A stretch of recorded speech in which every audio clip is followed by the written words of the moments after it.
Hello and welcome to our April 24th, 2026 Freshet Friday podcast as we jump into spring with the latest news from Burnaby, New Westminster, and the Tri-Cities. We're coming to you 1 week after the publication of our April 16th newspaper, the first to be published on our new twice-a-month publishing schedule. I'm your host, Geof Wheelwright, and with me on the podcast this week are the veteran journalists and founders of Freshet News, Bartell, Janice Cleugh, Theresa McManus, and Cornelia Naylor. Welcome back, team, and happy spring. Hi, Jeff. Hey, Jeff. Hello, Jeff. Hi, Jeff. So, spring is in the air, and we start to look around our neighborhoods and think more about how we want them to change, or in some cases, how and why they shouldn't change. So, the first story in this vein comes from Janice, as the spring awakening in the city of Coquitlam seems to be revealing derelict properties that may need attention. How's the city tackling this issue, Janice? Well, Jeff, the development industry is really struggling right now. There's been a lot of changes in the market. And as a result, we've got a lot of homes that are just sitting on empty lots. And of course, there's an affordability crisis. So Coquitlam is finally clamping down on these developers who have got properties with homes that have just been sitting there. They're not secure. There's a lot of rodents around, and the neighborhoods are frustrated. So a bit of a situation where there needs to be a spring cleanup on the city on these developer properties as well as the private properties as well, where the owner is not available or just doesn't have time to clean up their property, their second property. So the city is now changing from a complaint basis to a compliant basis. There's a schedule, and there's going to be inspections, and there's going to be more enforcement on these properties that are just derelict.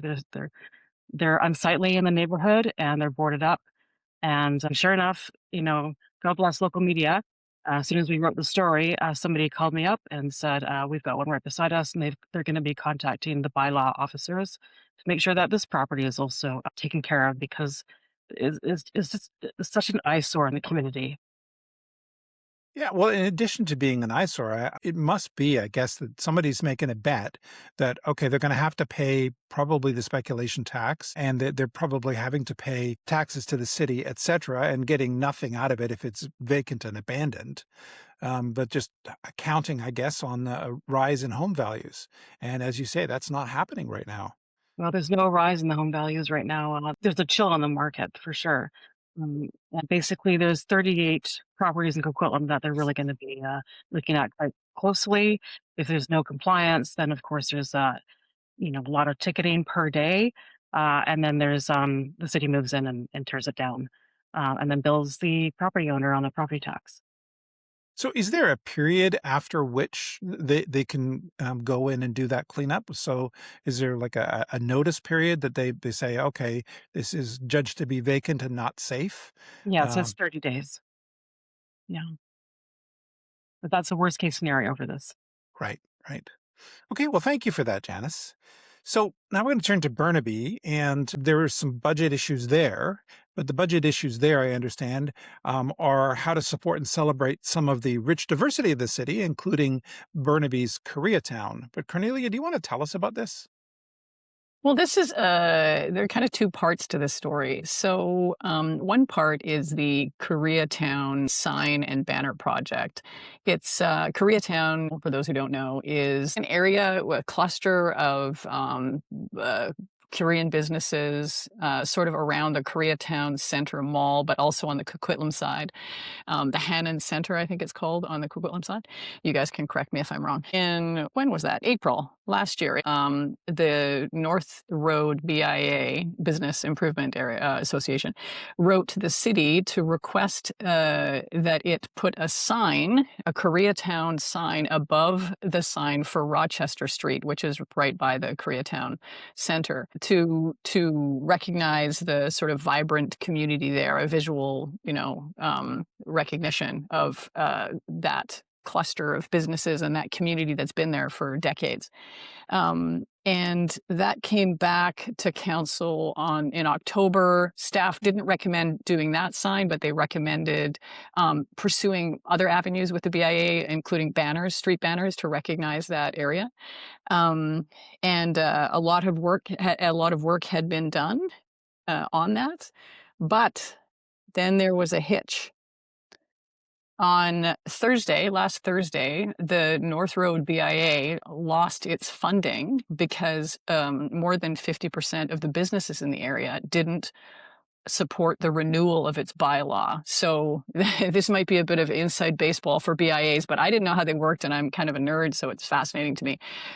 BIAs are funded through local area taxes, and so those taxes need a bylaw behind them. So every 5 years, that bylaw has to be renewed. So in February, the North Road BIA applied to the city to renew its bylaw, which was going to expire at the end of March. And then there's a period where businesses can give their feedback, and more than 50% opposed the renewing of the bylaw.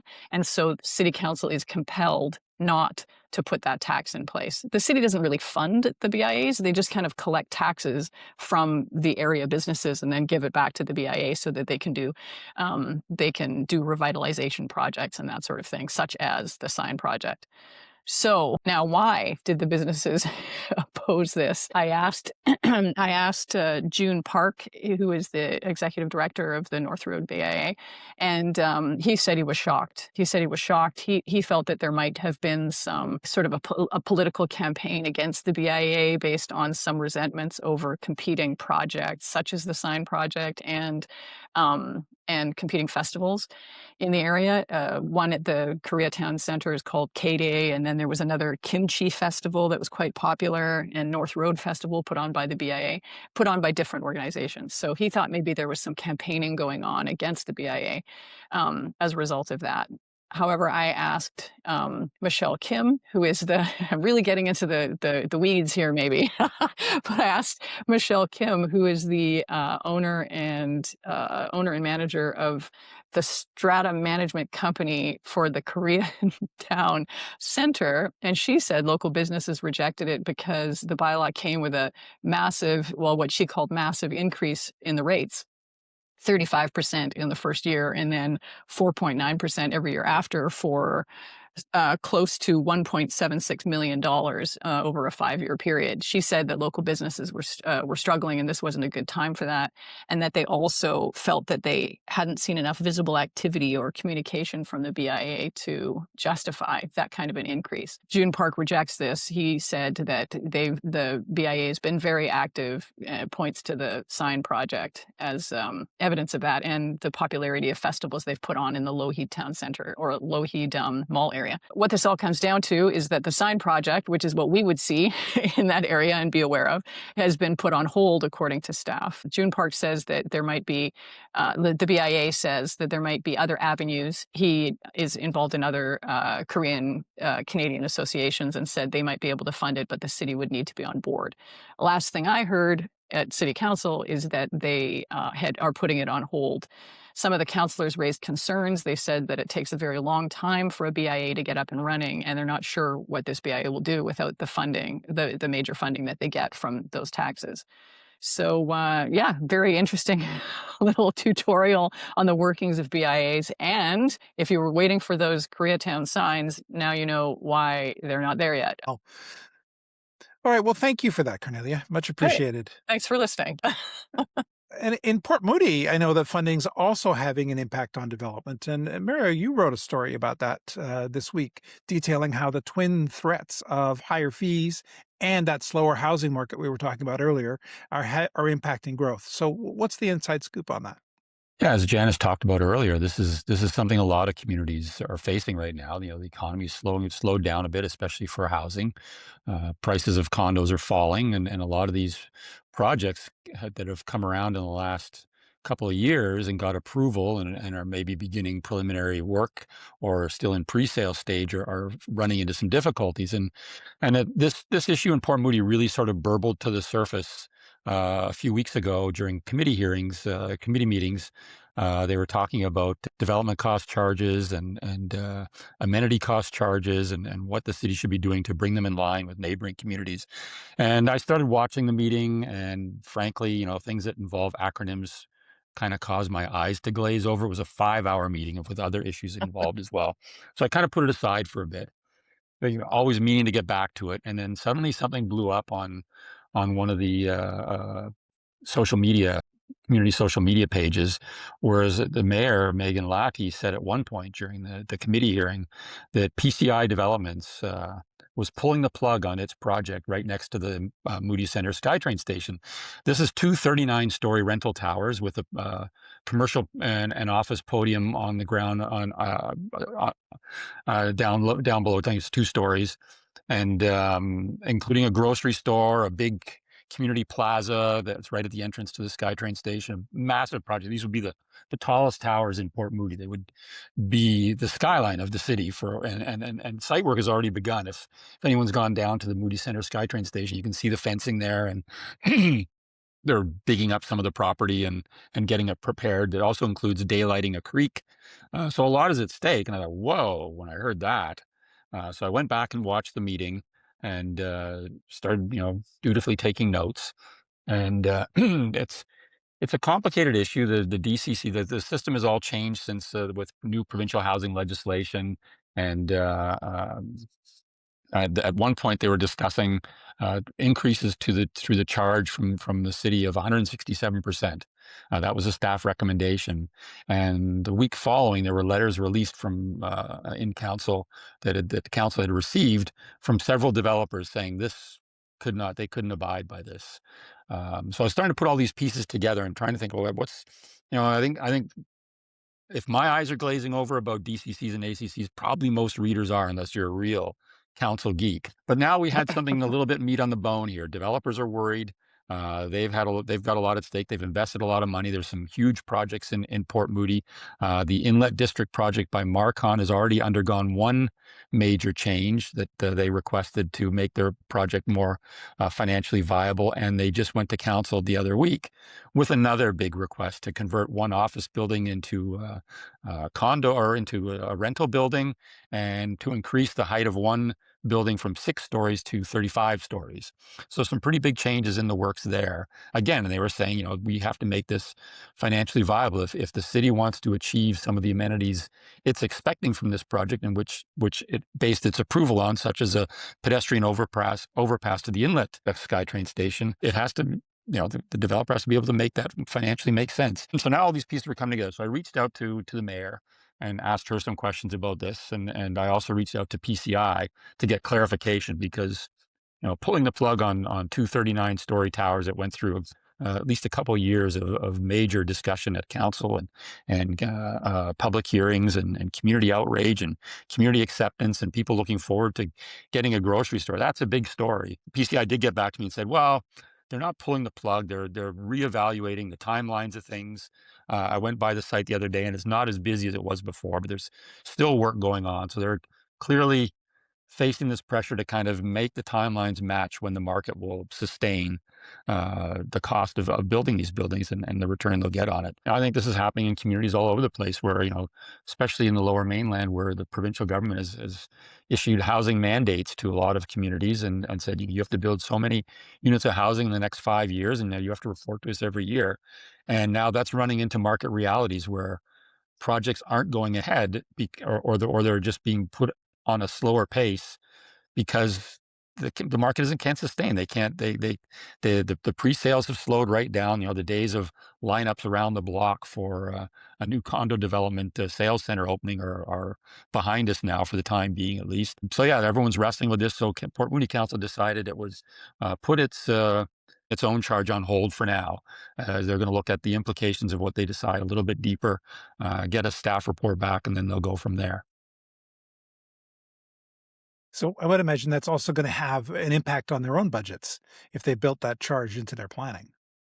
Of course, I mean, DCCs and ACCs pay for a lot of things in the community. They pay for the infrastructure that's needed to support the development, such as sewers, water hookups, roads, improvements to roads, and amenities. Like I say, the PCI project includes a giant community plaza with a washroom facilities. It's a place where that could be held for community events. There's talk of that being the future home of the Port Moody Farmers Market. The pedestrian bridge over to Murray Street and connecting to Rocky Point Park, another example of a community amenity that residents everywhere in the city stand to benefit from that. Community amenities pay for things like improvements to recreation centers, expansions to libraries, things like that. So if those projects get put on ice or have to change significantly because of financial considerations, it's often those things that can get dialed back. Thanks, Mario.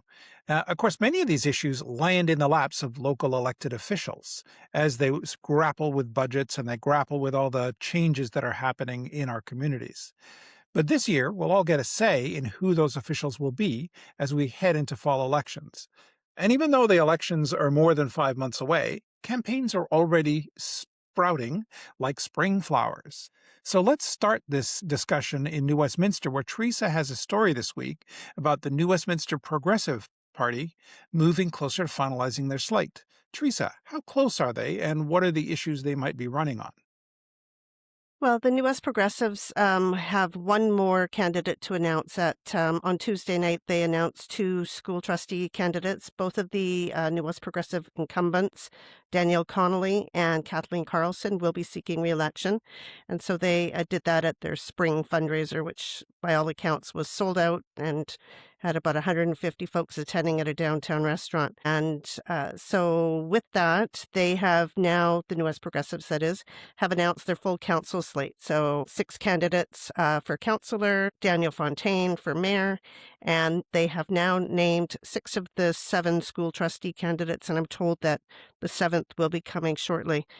But that was just on Tuesday. And then on Wednesday morning, there was a flurry of activity online with Community First. Now, they're not holding their nomination meeting until May 3rd, I believe it is. But I guess because none of the positions are being challenged, they revealed their council slate on Wednesday. So they have only 2 incumbents that are seeking re-election there. So Jamie McAvoy, who's the most senior member of council, I think he's in his 5th term, and Tasha Henderson, who is a first-term candidate, also the chair of the New Westminster Police Board at this time. They're both seeking re-election. Alongside them is going to be 4 other folks, none of which, well, Barakat Kabidi, he did run in the last election, but the others are first-time candidates. I'm told that on Community First is very close. If not, by the time this airs, we'll have announced their school board candidates. And there were some announcements on social media. Individual trustees were making it known whether they might be running. And so far I had seen Maya Russell. She's at her 2nd term, but she has been a key member of the school board. She has been the chair on numerous occasions. She's not seeking re-election, nor is Elliot Slynn, who is in his 1st term. So it's shaping up to be a lot of change on the political scene here in New Westminster. Yeah, more to come. That's exciting.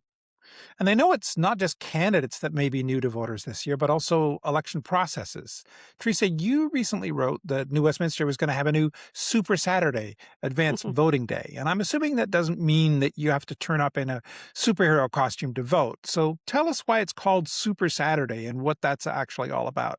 Well, the costumes would be great for the photographers that would be off covering Election Day for sure. So I highly encourage that. No, but it was at the March 30th meeting when council got a report from staff about a bunch of plans that are in the works for this year's election. And one of those is actually a dedicated election office on the main floor of City Hall.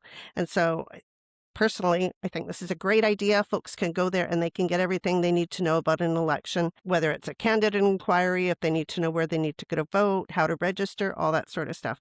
And then in terms of the Super Saturday, that is advanced voting. And so in the past, there's been advanced voting opportunities, but for this year's election, they're really ramping it up, and they're having a Super Saturday where there's going to be multiple opportunities for folks to vote. It's going to be 5 locations that'll be open the Saturday before general voting day. So costume's optional, but you're welcome to vote ahead of time. And interesting, I will say that the staff did recently, when they were reporting, they said that advanced voting is becoming extremely popular.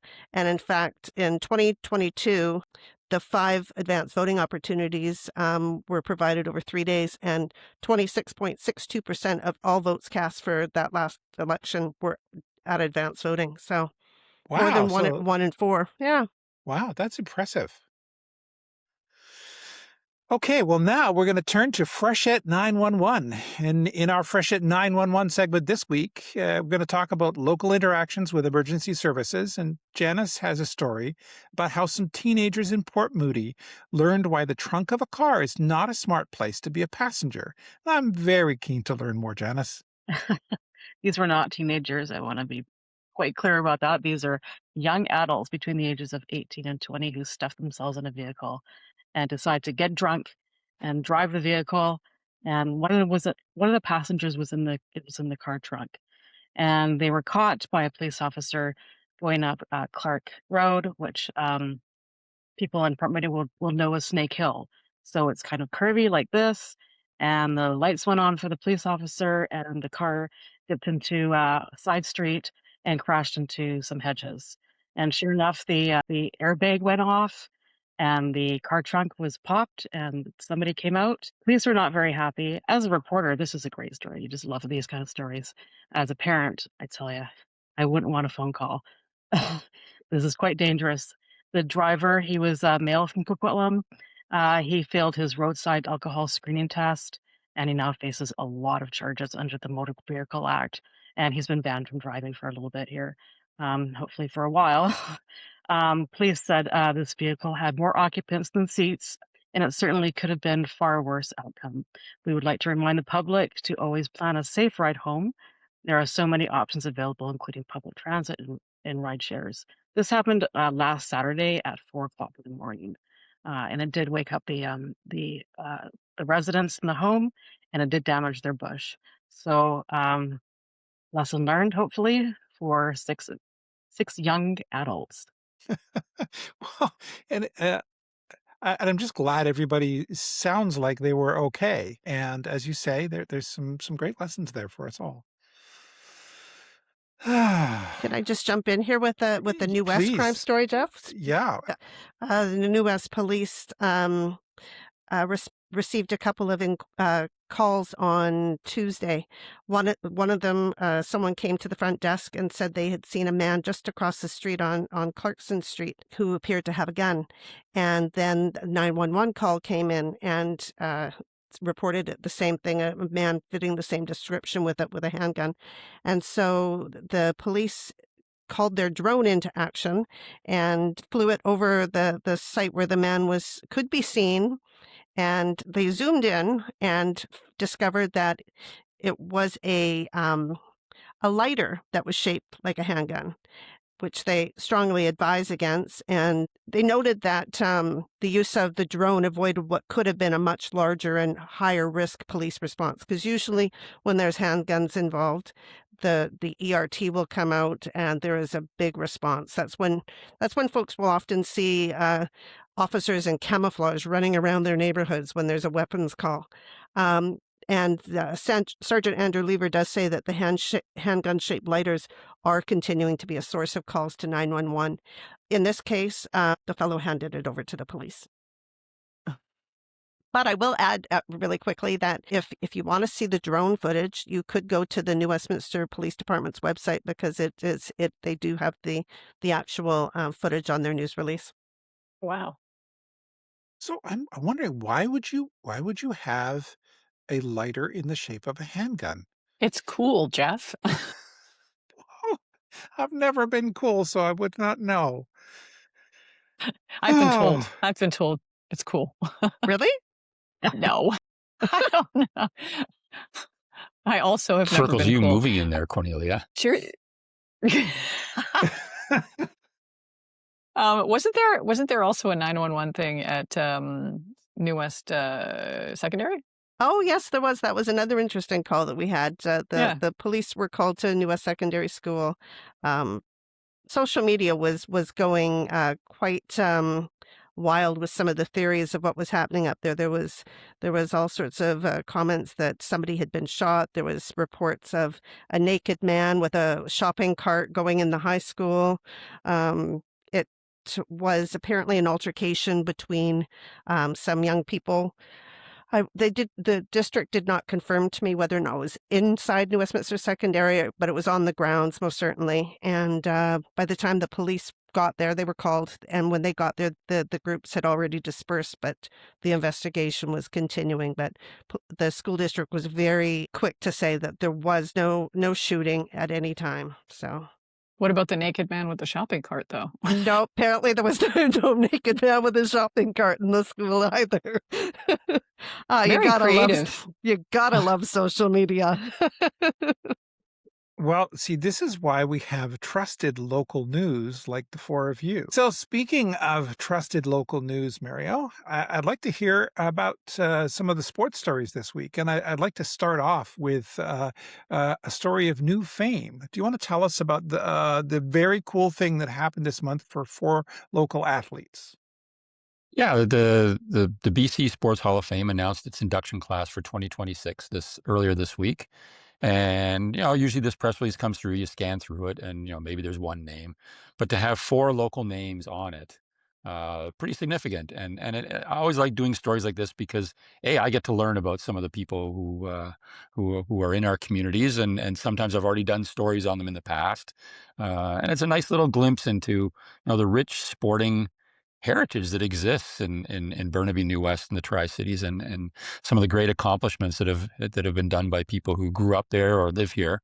The four who are going to find themselves at a gala function this fall to be officially named into the hall are Les Wilson. He's a longtime soccer player from back in the day, but before my time. He was the first North American developed player to get a job in the top ranks of English soccer. Before it was the Premier League, it was the first and second. Currently it's the Premier League and the Championship division. Then back then it was the first and second division, and he played 10 years with several teams: Wolverhampton, Norwich City, and Bristol City. Through those 10 years, then he came home and played a few seasons with the Vancouver Whitecaps and helped lead them to the championship of the old North American Soccer League. I'm sure there might be people out there who remember that. I remember it. I wasn't here, but I remember watching it on TV. Me too. From Giant Stadium in New Jersey, I think the game was played. Doug Brown, he was another type of footballer. He played in the Canadian Football League. He had a brief stint in the National Football League after graduating from Simon Fraser University, and then he went on to play for the Winnipeg Blue Bombers for 11 years. Had quite a good career. He was recognized as the league's most outstanding Canadian player one season, and he won the most outstanding defensive player award. He helped the Blue Bombers reach the Grey Cup final 3 times. He's also in several Hall of the Canadian Football, BC Football, and SFU Halls of Fame. Ozzie Cheveria, I actually had the pleasure of meeting him a few times back in the day when I was working in Burnaby. Old time baseball guy. He played never played in the big leagues, or he did had a brief stint with the Kansas City Athletics, the precursor to the Oakland Athletics, which are now the Sacramento Athletics, which will soon become the Las Vegas Athletics. He played 2 seasons there, and then he went and played 13 years of minor league ball, 3 of them with the Vancouver Mounties, the team's name before it became the Vancouver Canadians.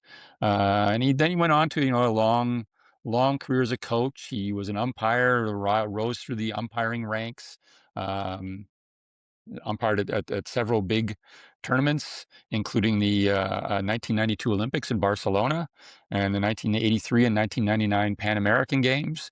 He's still out there working with the community, promoting baseball, helping kids learn the game. Really nice guy. He's also been inducted into the Burnaby Sports Hall of Fame in 2004. And who knew there was a BC Baseball Umpires Association Hall of Fame? But he's a member of that as well. And one of these an unsung person, but I always like reading and hearing about these people too. Barb Harris, she's been part of the BC field hockey scene for more than 40 years. She was a captain of Canada's national team at the 1963 World Championships. She organized several tournaments, including bringing the World Championships to Vancouver in 1979. She's been a judge for field hockey tournaments, and she's helped promote field hockey at the community level.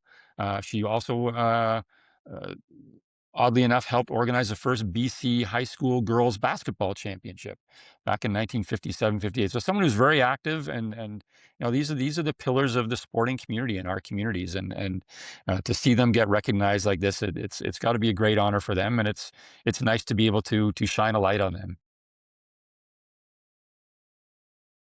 Sounds like 4 very worthy honorees. Indeed. And I have to confess that the warmer weather this past week had me inspired to get out and start enjoying it. And over the last week, I, along with somebody else on this panel, had the chance to join a small crowd of 58,000 for the Vancouver Sun Run in downtown Vancouver. And we're both still alive to tell the tale. And there was some more outdoor fun this week closer to home at the annual Como Lake Relays on April 16th, which Mario captured wonderfully in photos that you'll see on the Freshet News website. Mario, how was the relay? It's chaos. It goes over 2 days. Every elementary school in School District 43 is involved. And I try and get there early so I can sort of get some photos of and just kind of get used to the environment, get some photos of kids warming up or doing whatever kids do before they actually do something. And I don't know how the teachers and parent volunteers keep their sanity, because it's like herding cats trying to bring all these grade 4 and grade 5 kids into the starting area, and they have to know how to pass the baton, and then they run. I think it's a 1.2 kilometer track around Como Lake, and it's a fun day. It's especially fun when the weather's nice, and it was on the day I went, and it's a beloved event that's been going on. I think this was the 45th year it's happened. It didn't happen for a couple of years during the COVID pandemic. But I think the kids really look forward to it. They get out of school early on that day, on the day they're participating. But it's just kind of a fun competition that promotes physical fitness and being outdoors, which is always nice to see.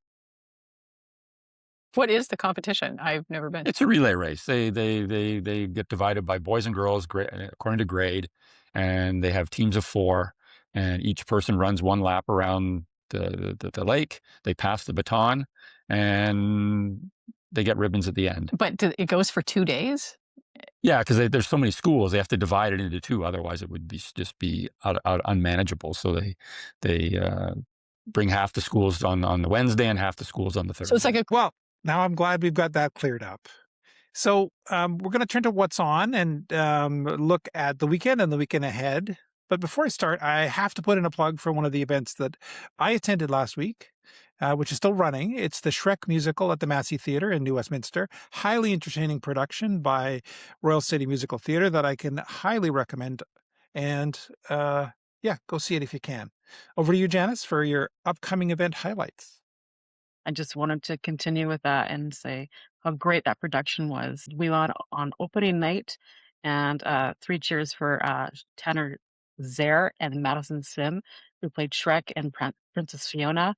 Madison is from Coquitlam, and both of them, Tanner and Madison, will be face to face again on the Tuts stage this summer. They are playing King Triton and Ariel in the Little Mermaid. So these 2 are having a great year. Let's put it. I also wanted to raise something that starts on Monday, April 27th. The Tim Hortons buy a smile cookie. Usually we don't report on this, but this year there's a lot of charities that are benefiting, specifically in our area, for the Eagle Ridge Hospital Foundation, the Port Coquitlam Community Foundation, and the Coquitlam Foundation, the Burnaby Hospital Foundation, and Royal Columbian Hospital Foundation are benefiting from this campaign. So last year, the Smile Cookie campaign raised $22 million across Canada and gave money directly to 600 charities. So I wanted to give a plug for that and go buy a cookie as of Monday. This campaign runs until May 4th. Don't have to ask me twice to buy a cookie.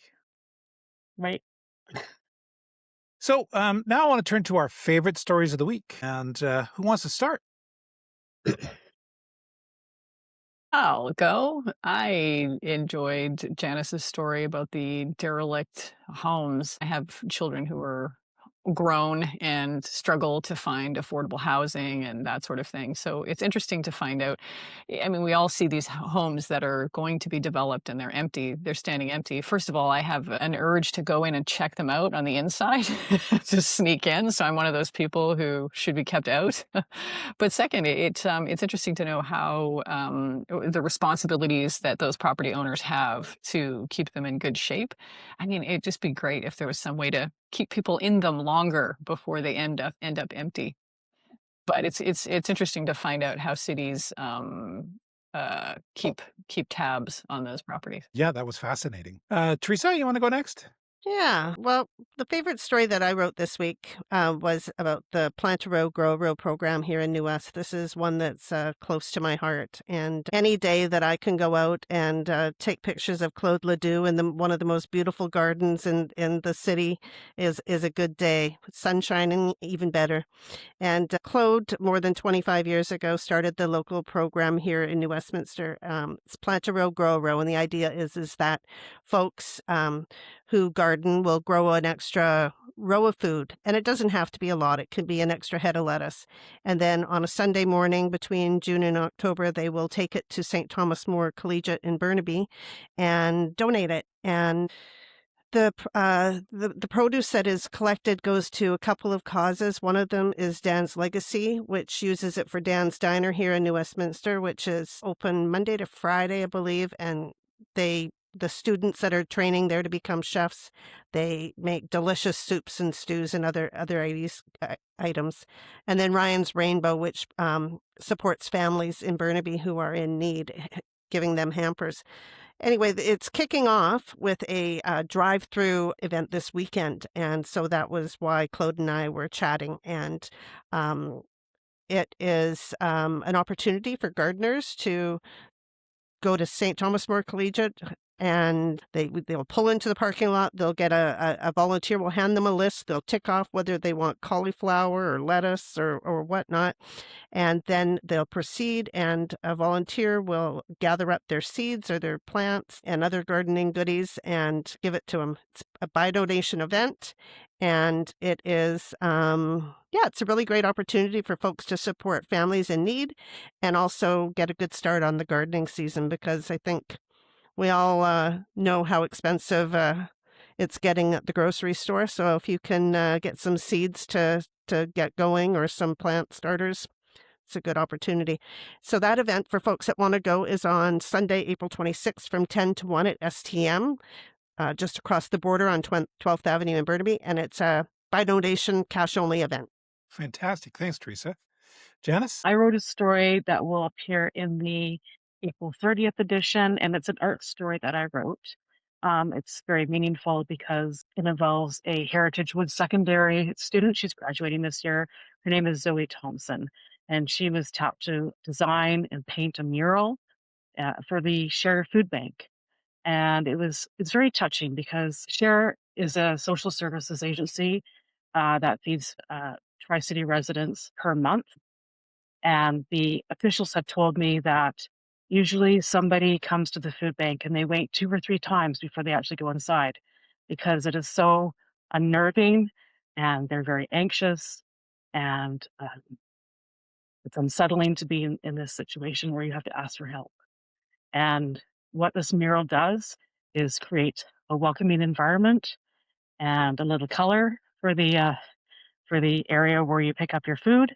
And it's supposed to bring community together. And a lot of people have come into the food bank, they said, and been very appreciative of her artwork. Her name is Zoe Thompson. She graduates in June, and this is her capstone project. And so it was just a beautiful story. So I hope people will read it in the newspaper on April 30th. It's really inspiring. Thanks, Janice. Mario? My favorite story was one that ran actually in our last print edition last week and only appeared online this week. And that's Cornelia's story about the funeral chapel at Forest Lawn Memorial Park in Burnaby. Luckily, we had some nice space to play with in our paper, and it was just such a joy to lay out this story. It's a bit of a sad story, because this lovely building, 64 years old, uh, beautiful wood interior, wood slats on the ceiling, and some stained glass, and lovely lighting. The heritage consultant that was commissioned to talk about to write about the heritage value of this building in a report to the city, was able to provide us with these photos. And it also kind of highlights why having local news is so important, because this is a building I'd never heard of, never seen. It's somewhere in the middle of the cemetery off Royal Oak, and most people probably wouldn't go unless they were going to a funeral there, or I guess was also used as a wedding chapel on occasion. Um, and so, the building is going to be torn down. I want to meet the people who got married there and see if their Yeah, yeah. marriages lasted. Sadly, the building is going to be torn down. The cemetery people want to build a new building closer to the entrance, closer to Royal Oak, a little more visibility. And there's no real way from what I understand from Cornelia's story, there's no real way to protect this building. So they were told, the cemetery was told to uh, get a heritage report on its value, and that would sort of be the lasting document. But the reality is not a lot of people are going to dig into council archives to read a heritage report. But bringing a story out like this in a local paper, where other people like myself can be just astounded that, wow, this is such a lovely building. It's a bit of a loss, but here we are memorializing it and bringing it to the attention of everyday people who might not otherwise know that it existed. And I think it's a little bit bittersweet. That it's sad this building will go away, but it's nice that we're able to capture it and tell it and share its story before it's gone. Yeah, I mean, it's like almost a requiem for a place where funerals were held. There's something poetic about that, I think. My favorite story this week was a story that Janice wrote about Ron Simmer. He's a longtime South Burnaby resident who's known actually for his work at Burning Man. But he's leading a group show now focusing on environmental conservation and stewardship. He's got this show, and it opened April 16th at the Derelict Gallery in Burnaby. And I thought it looked very, very cool. So thank you for that, Janice. He's a cool dude. He's the emeritus librarian at UBC and has Wow. had many lives. He used to be a commercial fisherman, and he's a public art sculpture artist, and he's just an incredible person. 81 years old, I believe. That is wonderful. Yeah. Yeah, it's good. I want to be an emeritus something. I don't know what I want to be an emeritus of, but it'd be great to have that somewhere in my title somewhere. Anyway, that wraps up another week of the Freshet Friday podcast, but we'll be back soon, and we'll be back in print again next Thursday on April 30th. In the meantime, keep asking yourself the question, is it Freshet Friday yet? And come on back when the answer is yes. So thanks again to our team for being here. Thanks again for listening, and have a great weekend.